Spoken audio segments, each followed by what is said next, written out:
Baiklah, selamat pagi dan salam sejahtera anak-anak semua. Selamat pagi, Pak. Selamat pagi, Pak. Ya, sudah hadir semua ya. Coba untuk mulai pembelajaran, Bapak minta diawali dengan doa dulu. Bapak minta Nak Fatoni untuk memimpin teman-temannya berdoa. Silakan. Baiklah teman-teman, sebelum kita belajar, ada baiknya kita berdoa. Berdoa mulai. Berdoa selesai. Nah, terima kasih Nak Fatoni sudah dipimpin doanya tadi. Untuk selanjutnya itu kalian mengisi daftar kehadiran ya Nak ya. Kalian mengisi daftar kehadiran dengan bukti mengirimkan foto kalian memakai seragam lengkap di grup WhatsApp kelas kita. Untuk fotonya tadi jangan lupa ya, itu sebagai bukti. Ya, selanjutnya untuk memulai pembelajaran coba dikondisikan dulu, dipersiapkan dulu alat-alat belajarnya.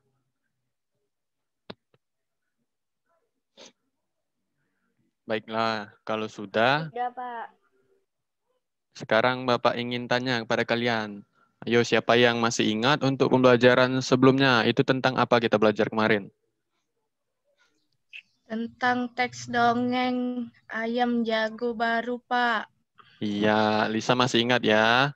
Nah, untuk pembelajaran sebelumnya juga membahas teks dongeng, dan pembelajaran hari ini juga akan mendalami pembelajaran teks dongeng, yang dimana pada pembelajaran hari ini kalian diharapkan dapat membacakan teks dongeng dengan pelafalan, intonasi, dan sesuai dengan tanda baca. Kemudian kalian dapat menyampaikan pesan dalam teks dongeng tersebut, dan selanjutnya kalian dapat menyampaikan informasi yang terdapat dalam teks dongeng yang kalian baca dengan bahasa kalian sendiri. Nah, untuk memulai, Bapak akan coba share screen dulu ya.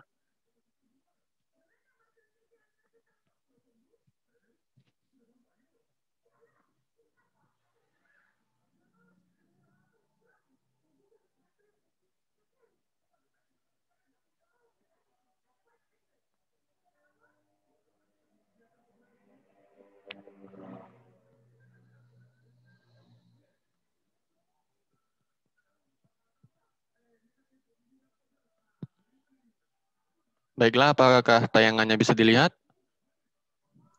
Iya, Pak, sudah bisa. Iya, Pak. Nah, kali ini kan kita masuk di pembelajaran tema 2, subtema 2, pembelajaran 2.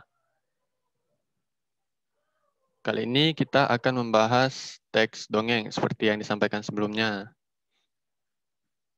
Tujuan pembelajaran yang pertama tadi kalian dapat memperhatikan lafal, intonasi, dan tanda baca yang tepat dalam baca teks dongeng. Selanjutnya kalian dapat menyampaikan pesan dalam dongeng tersebut, dan yang terakhir kalian dapat menceritakan kembali isi dongeng tersebut.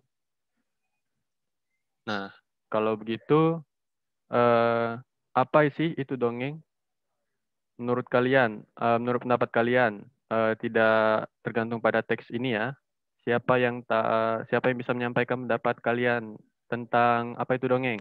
Silakan.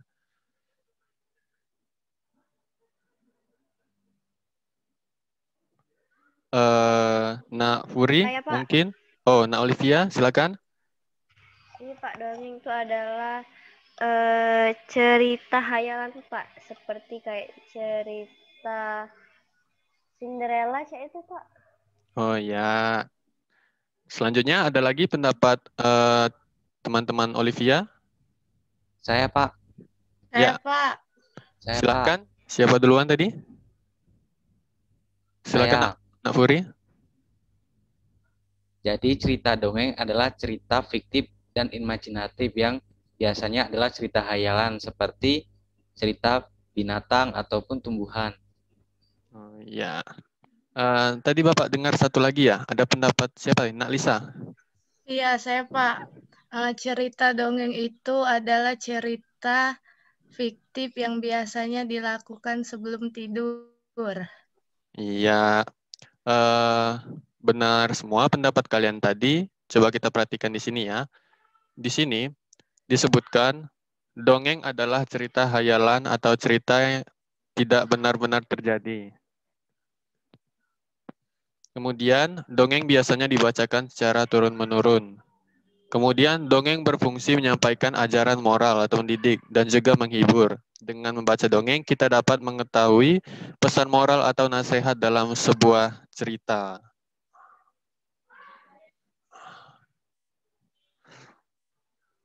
Nah, selanjutnya kita masuk. Kali ini ada dongeng mengenai kisah semut dan merpati. Bapak minta satu persatu. Coba yang bagian 1 dibacakan oleh Rizka. Silakan. Yang bagian 1. Kisah semut dan merpati. Pada suatu hari, ada seekor semut yang sedang berjalan-jalan mencari makan di pinggir sungai. Seperti biasa, dia berjalan dengan riang dan karena kurang hati-hati, tiba-tiba ia terjatuh ke dalam sungai. Selanjutnya yang kedua, silakan Nak Lisa. Arus sungai menghanyutkannya. Semut itu timbul tenggelam dan kelelahan. Ia berusaha untuk menepi, tetapi tidak berhasil. Seekor burung merpati kebetulan bertengger di ranting pohon yang melintang di atas sungai. Melihat semut yang hampir tenggelam dan merasa iba.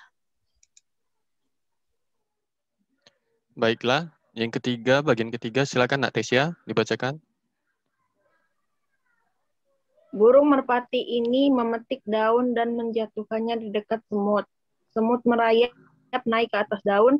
Akhirnya ia berhasil menyelamatkan dirinya dengan bantuan daun tersebut dan mendarat di tepi sungai. Bagian keempat, Nak Fatoni.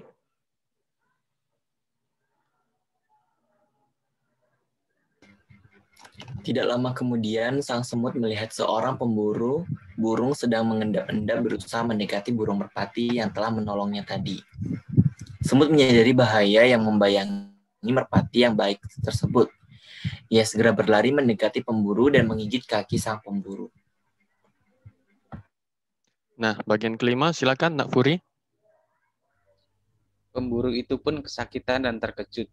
Ia mengibaskan ranting yang tadinya akan digunakan untuk menangkap burung. Burung merpati menyadari keberadaan pemburu yang sibuk mengibas-ibaskan ranting. Akhirnya, sang burung pun terbang menyelamatkan dirinya. Ya, itu tadi dongeng yang berjudul Kisah Semut dan Merpati. Nah, Bapak mau tanya sekarang, apa pesan yang terdapat dalam dongeng tersebut? Ayo, siapa yang bisa? Pak, Ya, silakan. kita harus saling tolong-menolong. Ya, kita harus saling tolong-menolong. Kalau yang lainnya, ada yang berpendapat beda dengan Rizka tadi ya?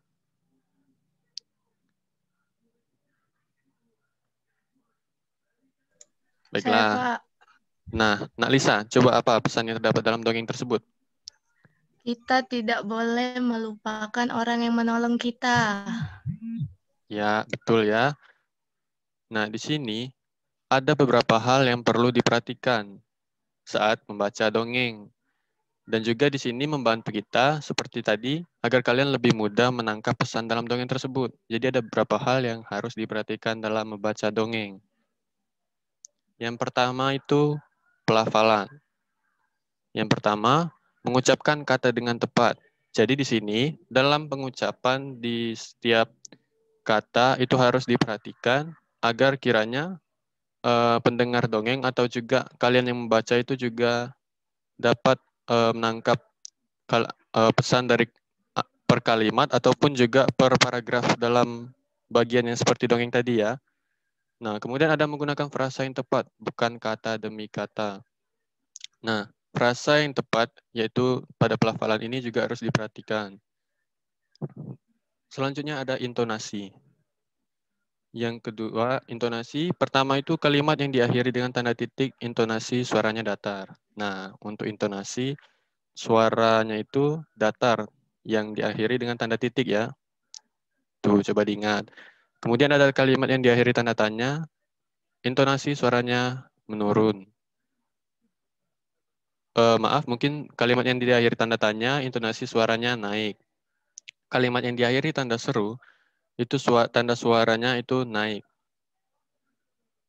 Nah, kemudian ekspresi. Di sini siswa membaca dengan penuh perasaan.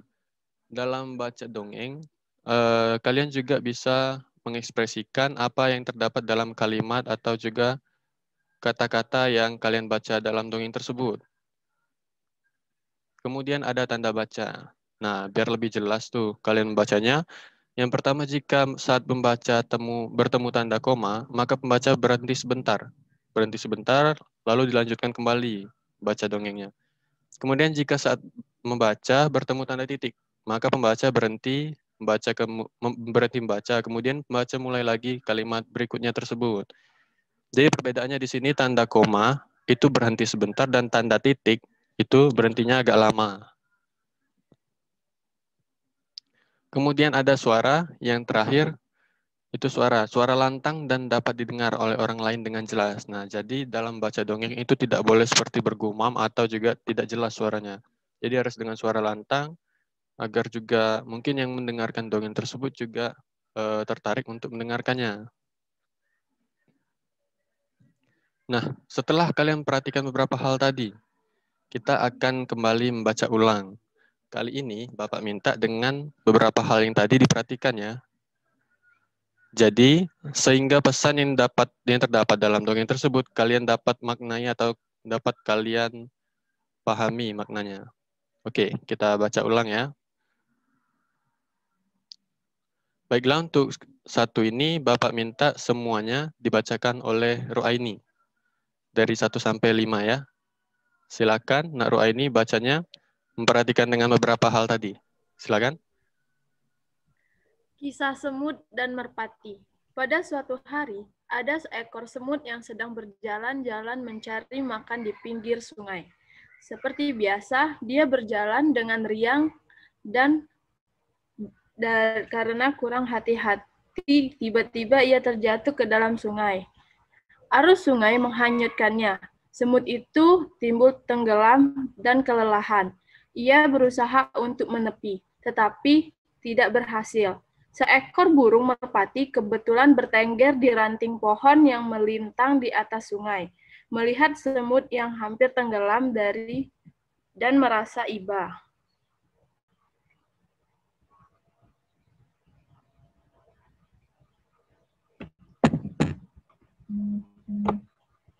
Burung merpati ini memetik daun dan menjatuhkannya di dekat semut. Semut merayap naik ke atas daun. Akhirnya, ia berhasil menyelamatkan dirinya dengan bantuan daun tersebut dan mendarat di tepi sungai. Tidak lama kemudian, sang semut melihat seorang pemburu burung sedang mengendap-endap berusaha mendekati burung merpati yang telah menolongnya tadi. Semut menyadari bahaya yang membayangi merpati yang tersebut. Ia segera berlari mendekati pemburu dan menggigit kaki sang pemburu. Pemburu itu kesakitan dan terkejut. Ia mengibaskan ranting yang tadinya akan digunakan untuk menangkap burung. Burung merpati menyadari keberadaan pemburu yang sibuk mengibas-ngibaskan ranting. Akhirnya, sang burung pun terbang menyelamatkan dirinya.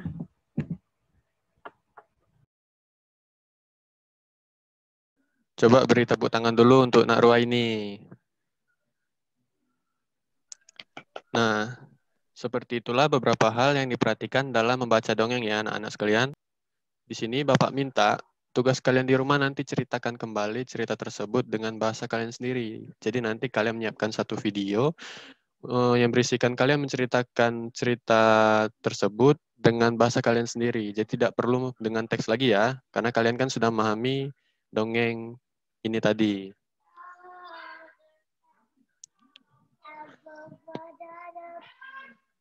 Baiklah, untuk kesimpulan,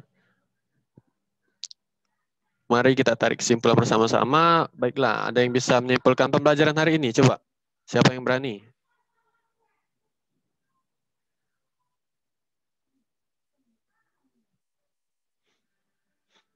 Coba. Saya, Pak. Ya, Nak Furi, silakan. Jadi hari ini kita belajar tentang dongeng dan cara membaca dongeng sesuai dengan pelafalannya, Pak. Iya. Nah, masih ada yang menambahkan? Ya, Pak. Ya, silakan. Nah, dan juga dalam membaca dongeng ada hal yang perlu diperhatikan seperti pelafalan, intonasi, tanda baca, dan suara. Nah, ya, betul ya pendapatnya. Masih ada yang menambahkan? Masih ada yang ingin menambahkan?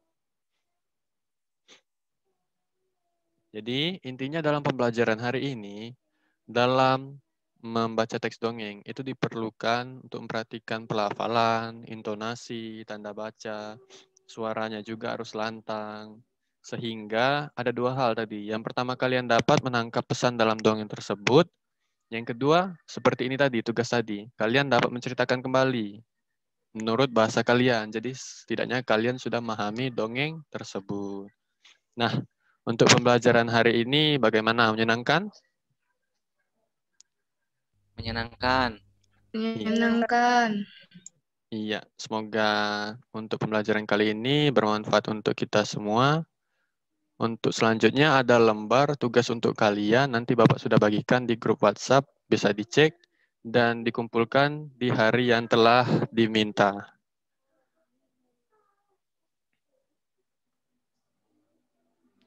Nah, untuk pembelajaran hari ini Bapak cukupkan. Mungkin untuk menutupnya, Bapak minta Saudara Fatoni lagi untuk memimpin teman-temannya untuk berdoa.